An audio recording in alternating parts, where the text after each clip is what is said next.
Do we have another murder night at PValley? Stay tuned and we're going to talk about it.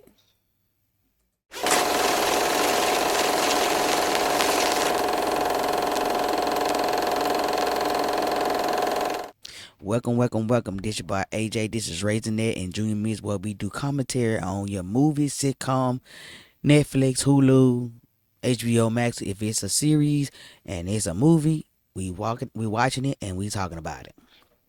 Today we're gonna talk about season 2, episode 9 of PValley, titled Snow. Y'all, I don't know about y'all, but this episode to me was one of the shortest episodes they had, and it had a lot going on. I had to watch it twice to make sure I caught every detail. So I literally had to make notes, y'all, because it was so much going on in this episode that I literally had to go and make notes. So at the end of the video, make sure you thumbs up this video. You make sure you subscribe if this is some things that you like to watch. Also, make sure you leave a comment in the video and let me know who y'all think Big Bone is, because I got my prediction. Tell me who you think she is.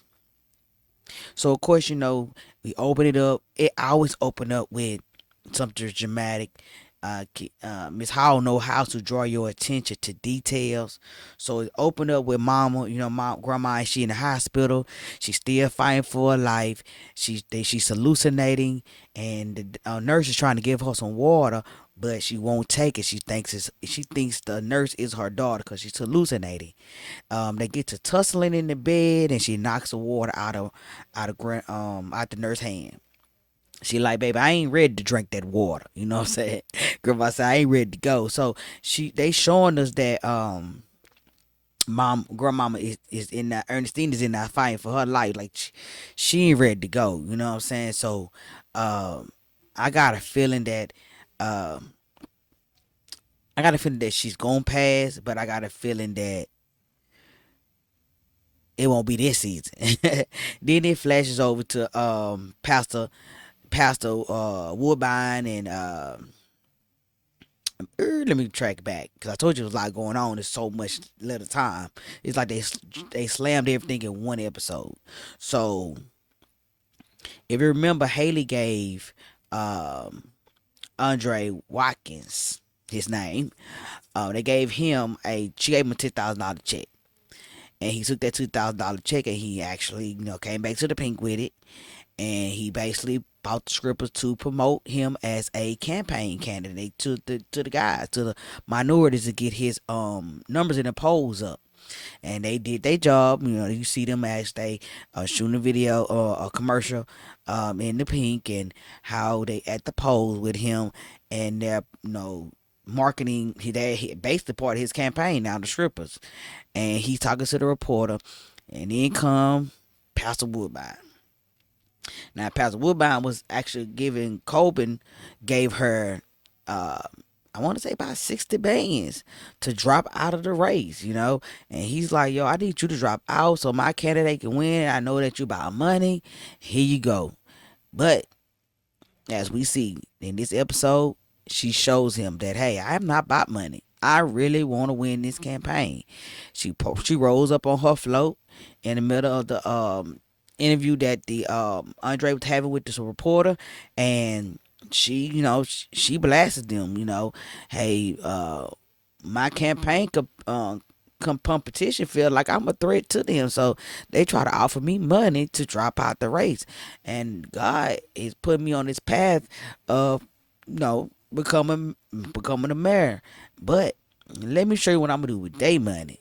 And she made it rain on the strippers, them, and the spectators. She gave the money to the people, and she let them know, I'm not dropping out of the race. You're not gonna be able to buy me. You're not gonna be able to bribe me out of doing something that I feel is my destiny. I hope for y'all to fly. That was her campaign message. I hope for y'all to fly, and I'm showing y'all why I am meant to be our next mayor of Okay. Now, why I say how has a way of getting your attention is that remember when I an opening scene where I just hated that part out by Pastor Woodbine because that's the only part we saw in the movie, in the series. I mean, this episode. But let me go back. So I always everybody get mad about the sex scenes. We know it's gonna happen. It happened again. Woo woo woo. But it was something behind that that everyone probably missed because they were gonna be mad about the gay sex scene. Okay, so I love the transition from the glass falling from the nurse to the glass falling off the table with Uncle Clifford and Lamert having sex on the table, and their phone rings. When the phone rings, Clifford jumps up and he runs to the phone. His mind is on his granny. His mind is not where it need to be at the moment. And he's like, "Yo, how am I having sex with my aunt, my grandmother in the hospital dying for her life?" And Lamert like, "Yo, your grandmother would want you to get some sausage early in the morning." So they sit down. They made breakfast. I'm kind of mad at them putting the damn sugar in the grits. I like a little cheddar in mine. Leave a comment box below. Do you like grits with cheese or do you like it with sugar? We gonna have a problem if you like it with sugar, but you still can join the family. He said, "I was gonna put your ass out if you would have put cheddar in my grits." So we see, they playing out stuff that black people love to fight about, and that's what the thing is grits. But long story short, Murder had a song with Snow, and it has went viral, and now he's finna go on tour with Snow. Snow is the artist that earlier in the season we saw her working with the producer that used to work for the Pink. They used to spin it. They used to be the DJ. Now he actually got him onto a track with Snow, like he told me he promised he was gonna do, and now the song has blasted off. So now he's going on tour again. So they sitting down talking, and he's chopping it up, and he's telling me like, "Yo, I'm about to leave," and on Clifford like, I knew that I knew this wasn't gonna last forever. You know what I'm saying? I knew that I'm gonna be in this house with myself by myself, um, and I knew that you was gonna move on. And basically, Uncle Clifford in his mind said he gonna die alone. I'm not gonna get my hopes up for anything more than what it is. And he like, but I wish I could have been at the hospital with my grandmother if she passes. I do not want her to pass by herself. And you could tell that it's still getting to Uncle Clifford, but he's trying to keep a straight face because he got a lot going on, with the re-election, the election, the reopening, because so many reopening of the club. It all everything relies on how the election is going to turn out for them, whether or not if he's going to still have his business at the end of the day or not. And he, you see him trying to make jokes about it. He's like, if my granny passed, I need you to rap at the funeral because she would want that. And Lamert like, don't give up hope. She done fought through the flood, the Mississippi flood. She done fought through all bit thing. She ain't gonna let this Rona take her down. You know what I'm saying? So we go to the scenes of Mercedes and the girls. They practicing their life away. I ain't going through none of these pictures, y'all. I apologize. I'm gonna leave right there. We see them practicing their life away, and because this is what I want to talk about next.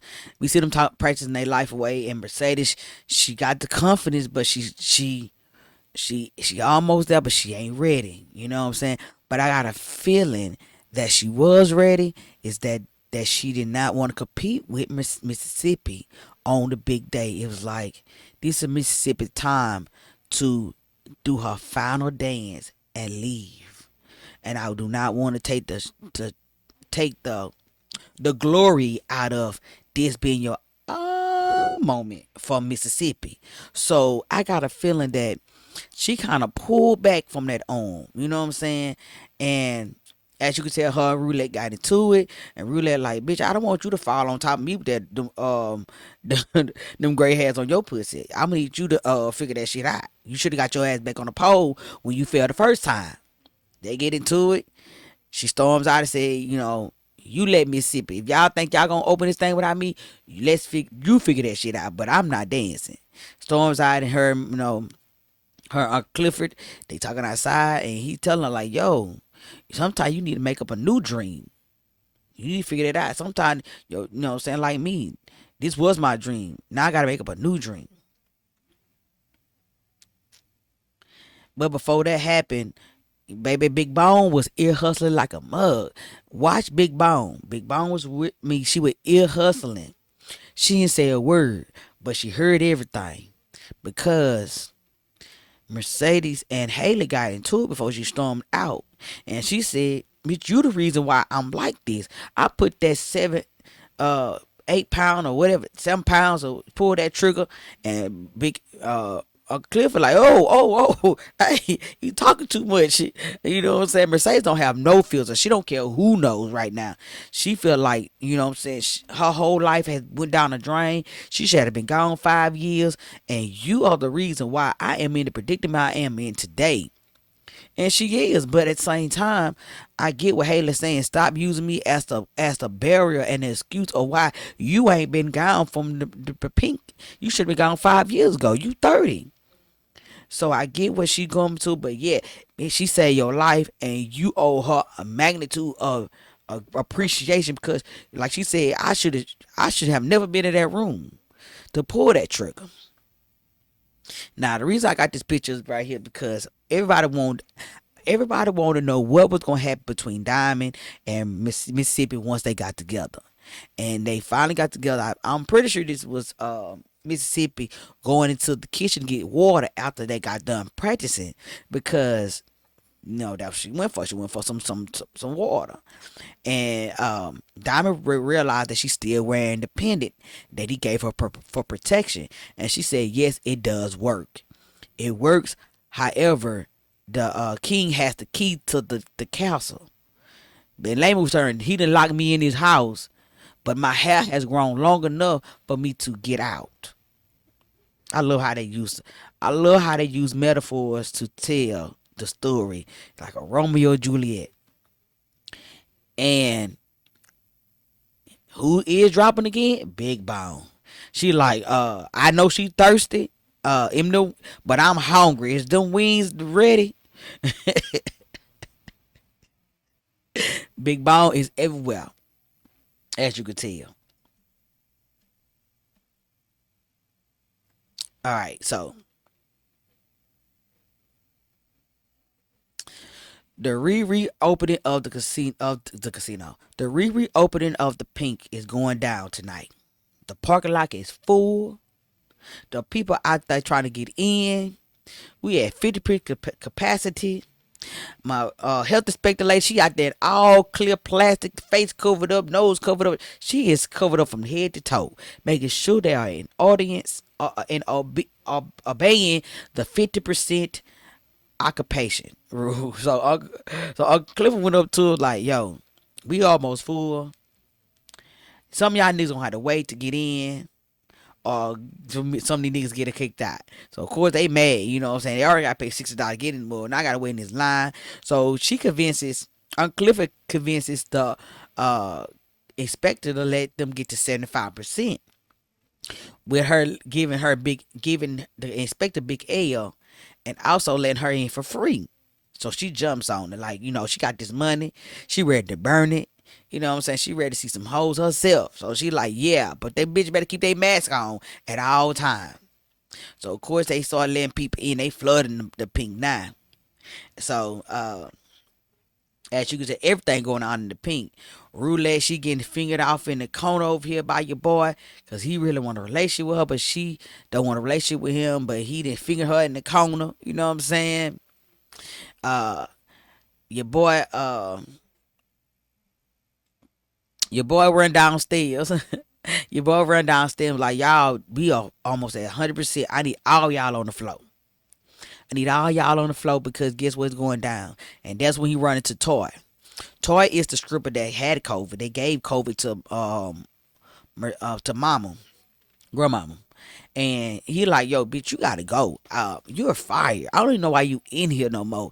You gave my grandma Gave my grandma COVID, and she in the hospital fighting for her life. Bitch, you got to get up out of here. Okay? So I need you to go. So, of course, they kick her out, and later on, she runs into, you see her crying in the corner, and she's crying, and her whisper is talking, and in roulette, man, she dripping from head to toe. You know what I'm saying? Her gun necklace around her neck, Versace, she dripping. So she's like, yo, uh, I lost my job, and she like, well, bitch, you did give Uncle Clifford girl my grandmama on that dungeon. You did give it to her. She like, no, I did. Yes, you did. And Riz be like, yeah, you did. She like, but let's put on. So of course they put on. She like, what's this? She like, that's your payment. So they about to so this is they build up into the third season. They build up the third season because um Whisper, Toy, and Roulette are going to be doing side jobs where they gonna be pretty much gonna probably meeting up with guys and having sex with them and robbing them for their gun, I mean their cars and all that, and flipping it into money. I'm pretty sure that's gonna happen. Now while all this is going on, Lil Murder is on live telling the people to come to the pink, that the tour is starting with Snow at the pink. Clifford is seeing this for himself on the phone, and he like, what the fuck? So when they finally get there, that Snow is making the stain like we said, and she is Megan Thee Stallion and him, and like I said, they got this big old hit. They walking in like kings and queens, and man and his crew is standing over in the side, and one of the crew members like, yo, he ain't claiming it yet. They talking about Pico. He ain't claiming it yet. He like, but that still don't mean he didn't do it. So of course everybody get in the club, and we see him in the club, and man is me mugging Lil Murder, who's up there by Big Bone, and he nod him up and he nod him back. You know what I'm saying? Hey, I see you, but I see you. You know what I'm saying? I see you on top of your game. You was the the little trap dude that back in the first season. Now you big boy and did a huncho. But I'm watching you because I feel like you knocked my boy off. He ain't wrong, but you still ain't got your evidence. But you know, we see Lil Murder and Uncle Clifford is in the back talking. Right here, they in the back. Well, they're not right here, but I'm just using this picture. They in the back talking, and he's like, "Yo, you look good. You look good. You better get away from me, Fossil. You better get away from me." They talking, and in while snowing, who interrupt the conversation, and she like we hear about Uncle Clifford in Houston, but it's bigger thing in Houston. Clifford is getting in her feelings about the situation, how Snow is all on Murder, rubbing all on him, pouring lick in his mouth, and she's like, y'all gonna let y'all get to it. And before she leave, her girlfriend, that's the mother of the strippers, say, hey, you got somebody in the paradise room in VIP. So the Murder like, what you mean you got somebody in the paradise room? And she was like, basically, yeah, hey, why you all jelly? So when she walk in, they go that half white nigga in there waiting for her. And this is where the pink is really gonna take a turn. This is how they build up for third season. Everybody forgot that Coben, that's how you pronounce. I can't even pronounce the dude name. He was the dude that Uncle Clifford used to be having private sessions with in the Paradise Room. That was him in the first season. He used to beat him, dominate him in the pink. But because of all the stuff he pulled with trying to set up the pink, he was banned. So that's why he had to sneak into the pink. So he said, I'm bringing him a gift. He brought him a gift, which was the whip. He like, yo, how much did Haley put down on the paint? He like $250,000. He like, if you whoop me, I'ma give you that $250,000 to buy back your club. So he obliged. So no one knows that Uncle Cliff had just got paid $250,000 to buy his club back, so he could be the sole owner of the paint. But him and Kobe, and as you could tell, well after he got done, my boy walked into the room where he got Haley, Watkins, another guy, Haley, all day in there. They, let's toast up a drink to the next mayor, and let's drink before we go down there and see the election results. And she doesn't know that either way it go, if they don't win or they do win, they're going not gonna be able to have to sell the paint because she is going to be bought out. The situation. I'll tell you a lot of stuff happened this episode.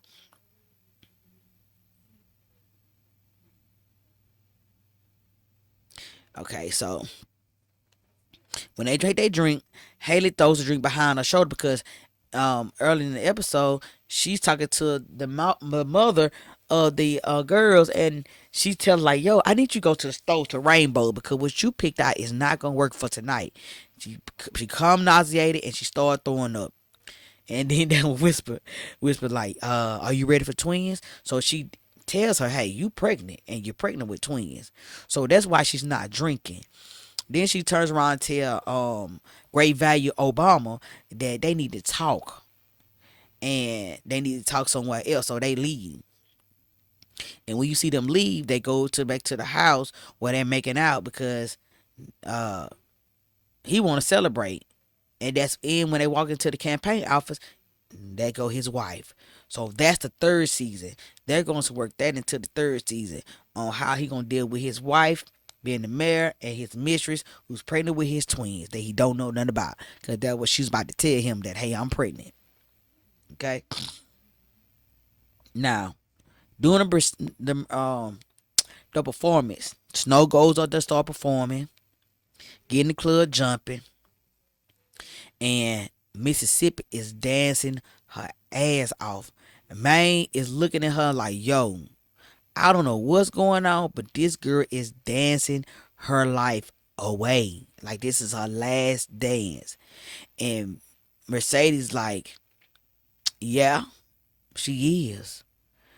She see herself in Mississippi. Like I didn't get to accomplish doing my last dance, but I allowed you to accomplish your last dance. That is why I said early in the episode where you see what she held her own up there on the pole, but she sacrificed her last dance so that Mississippi can have her last dance and move on in her life because she's still in her prime, and she like sometimes you just gotta sit back and enjoy the moment.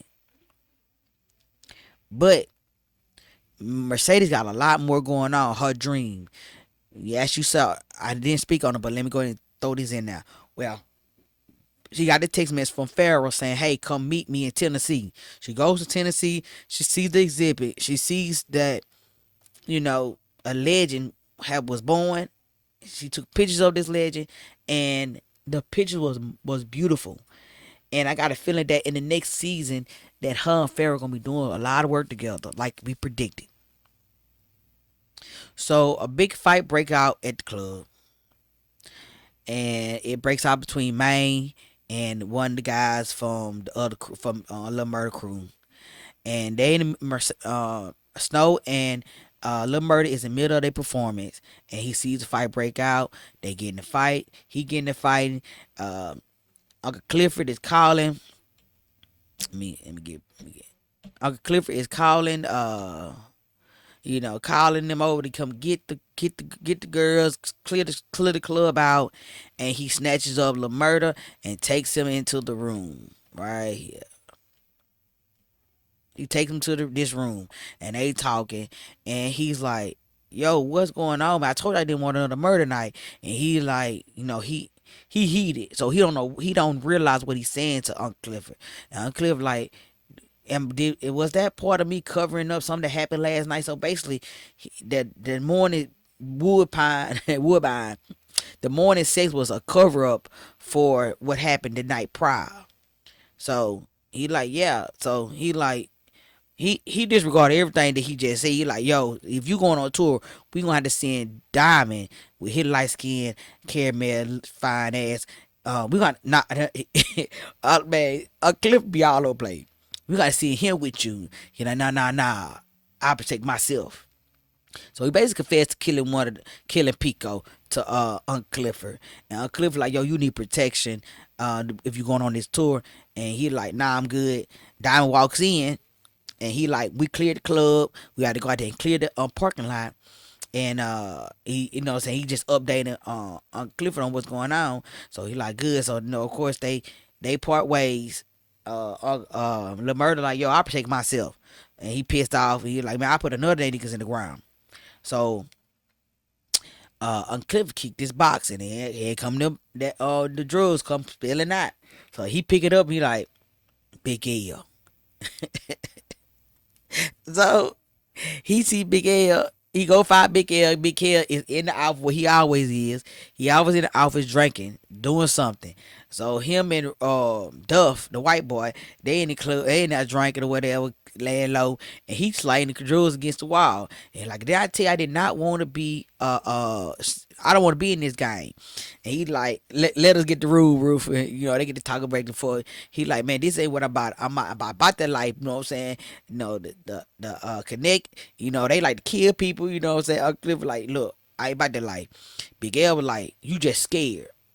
You just scared of what might happen. And that is why you keep on losing your business. You're going to let your business slip from in between your fingers from Redbone because she's going to sell. And you're going to be the reason because scared don't make a business. And he like, you're Uncle Cliff like, you a snake. And he like, shit, I ain't the oldest snake in this goddamn garden. You got more snakes than me to be concerned about. You know?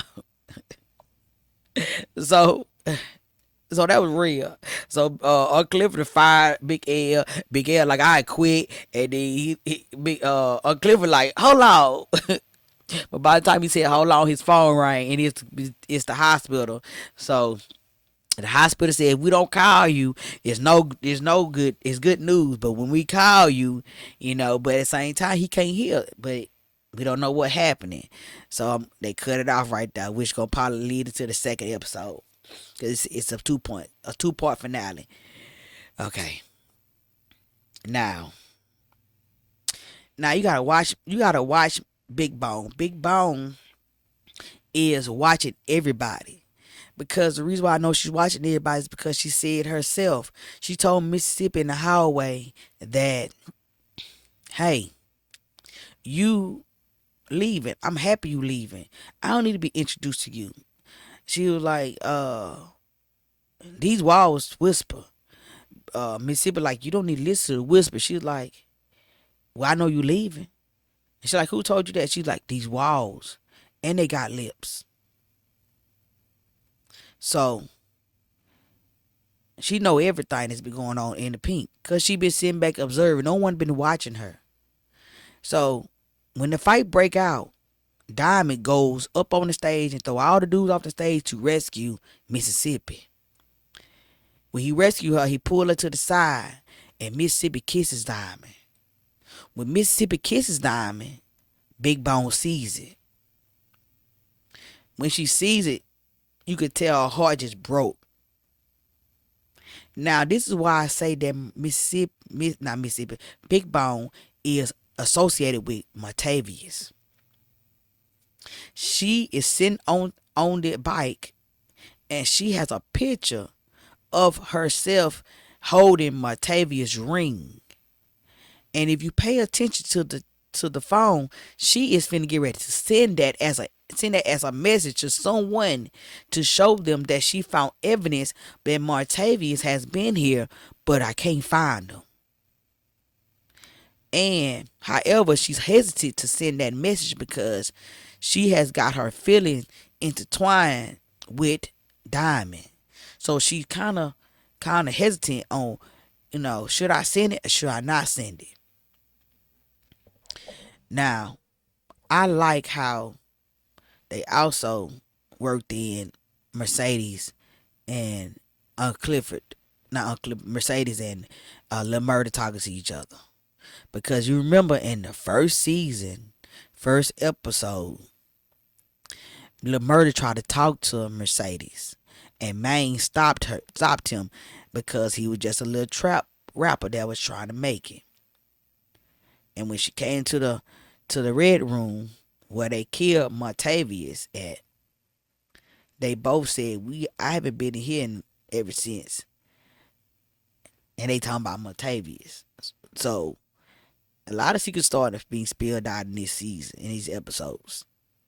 So he tell Mercedes that you are a legend. And I got a song that I've been working on. She says slop, which means it's slap. It's slop. It ain't worth listening to. He like, nah, I haven't had nobody listen to it. But it should have the Mercedes experience. That regardless, when Mercedes dances to your song, that it busts. It become a hit. Mercedes know how to find the trembles, the bass, the drop. She knows how to dance to a song to make the song worth a worth dancing to. Make she sets the standards for a song in the strip club. If she could dance to it, all the strippers going to dance to it. So of course he like, yo, I want you to listen to it. And she like, alright, but I hurt your feelings. He like, nah, no, it won't hurt my feelings. I need to hear it. I need, especially from a legend. Now, what I think is gonna happen is, in the season finale, I think that Mercedes is going to dance to that song, cause that's gonna be his Mississippi. She's going to get her final dance, and it's gonna be on that song. Tell me what y'all think. That's what I think.